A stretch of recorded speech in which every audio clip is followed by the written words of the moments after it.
Baik, bismillahirrahmanirrahim. Assalamualaikum warahmatullahi wabarakatuh.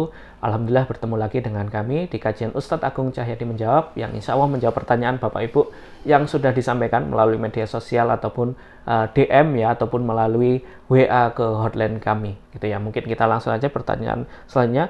Ustadz, bagaimanakah hukumnya ataupun bagaimanakah pengaturannya untuk pelaksanaan kurban terkait biaya operasional penyembelihan ataupun distribusi? Apakah dibebankan kepada pengkurban atau ke panitia atau ke siapa, Ustadz? Tafadhol, Ustadz. Baik, bismillahirrahmanirrahim.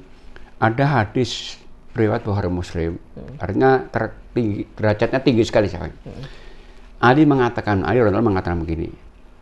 Amaroni Rasulullah SAW an aku malabutni wa an uqassima luhumaha juludaha jilalaha walau u'til jahira minna syai'an wa innama nu'ti min indina.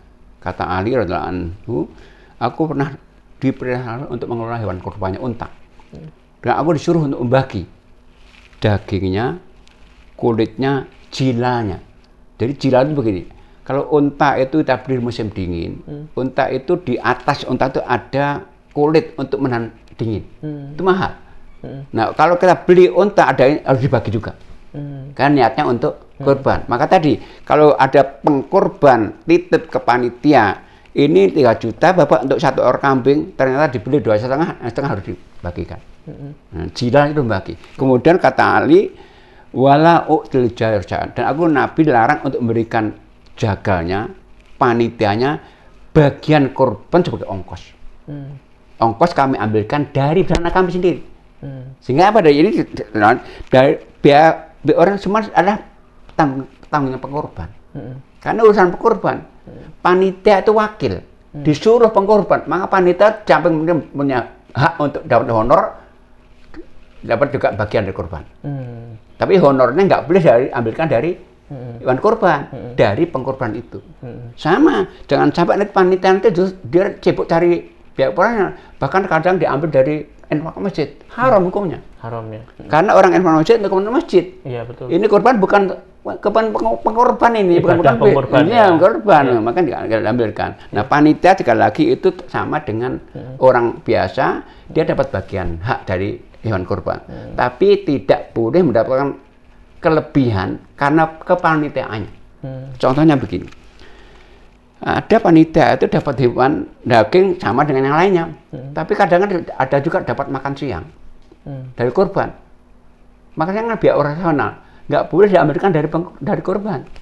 Kalau mau begini, jadi ketika korban menyetorkan dana untuk panitia, tanya, Bapak nanti ngambil nggak bagiannya? Kalau nggak ngambil, gimana kalau kami ambil untuk makan siang panitia? Jadi panitia dapat makan siang, diambilkan dari hak orang lain. Sehingga sah, tapi jangan diambilkan dari hewan korban yang belum dibagi.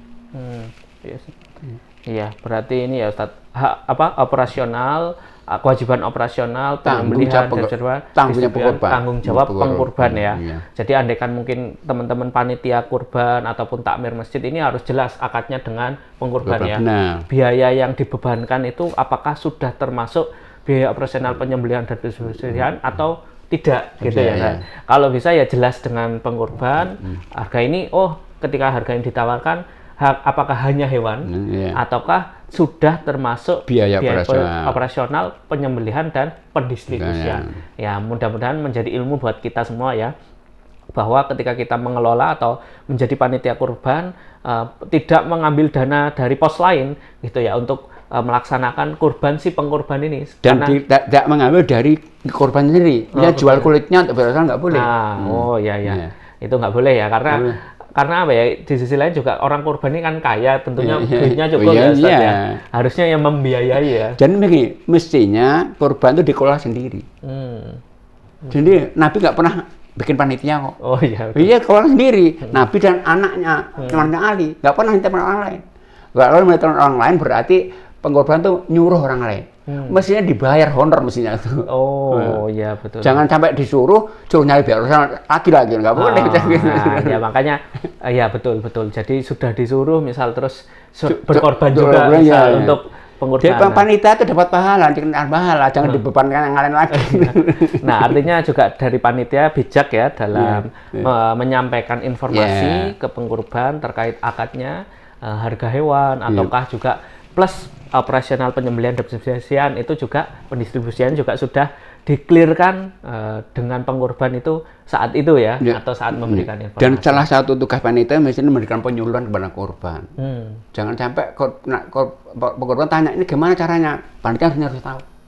Panitia harus tahu ilmu korban dulu, sehingga nanti nggak salah mengelola apa yang amanahnya gitu loh. Iya, betul. Nah, ilmu kurban tadi ya saat terkait hewannya gitu ya.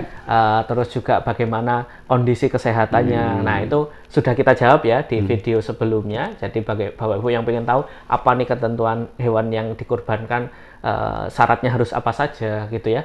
Itu bisa cek di video selanjutnya pelaksanaannya bagaimana, cara berkurbannya seperti apa. Nah, insya Allah mudah-mudahan menjawab. Bagi yang pengen kurban, pengen kurban di daerah pelosok ataupun di daerah rawan bencana, rawan akidah, tentunya tadi ya bisa bersama kami di DEKI. Insya Allah kurban akan kita laksanakan di daerah-daerah yang membutuhkan, di daerah pelosok, rawan bencana, dan rawan akidah.